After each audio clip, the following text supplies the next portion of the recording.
There are a few issues that will come up again and again over the course of this book, and one is the effect of race and socioeconomic status on our drug laws and attitudes. And the sad reality is that drug laws are often applied unequally. And one example is with cocaine. Throughout the late 19th and early 20th centuries, cocaine was popular and it was widely available. It was used for a wide variety of conditions, and it was thought to be safe and just generally delightful. But in the early 20th century, cocaine started to become more popular with some African American laborers in the South. They worked very long hours doing backbreaking work. Now, opioids could ease the pain, but it made it hard to work. Alcohol wasn't always available to them due to some prohibition in some states. But cocaine was available and accessible and gave energy and an emotional lift. And that's when the backlash began.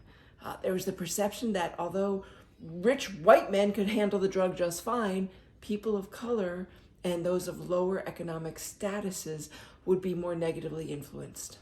There was the belief that cocaine would transform African American men into violent criminals who heaven forbid, would want to have sex with white women. And that's when the laws began. The passage of the 1914 Harrison Narcotics Act diminished cocaine's popularity, actually for decades to come. But then the 70s, and cocaine became popular again. It was considered relatively safe, and powder cocaine was associated with wealth and fame, celebrities, glamour, and beauty. But then in 1984, crack appeared. Now, bear in mind, crack is basically powder cocaine treated with baking soda.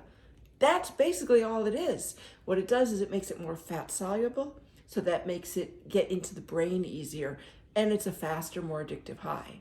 But it's basically the same drug. The difference being that powder cocaine was more associated with rich white people and crack more associated with poor communities and people of color. And then in 1986, a law was passed that gave the same sentence for 5 grams of crack as it did for 500 grams of powder cocaine. And just for context, 5 grams, think of a teaspoon of salt. A teaspoon of salt is 5 grams. A nickel weighs 5 grams. So we're talking a very small amount. Same penalty as 500 grams of powder. And then another law was passed in 1988 that imposed a 5-year minimum prison sentence for simple possession of 5 grams of crack. At the same time, possession of any amount of powder cocaine, pounds of it, carried a sentence of no more than 1 year in prison.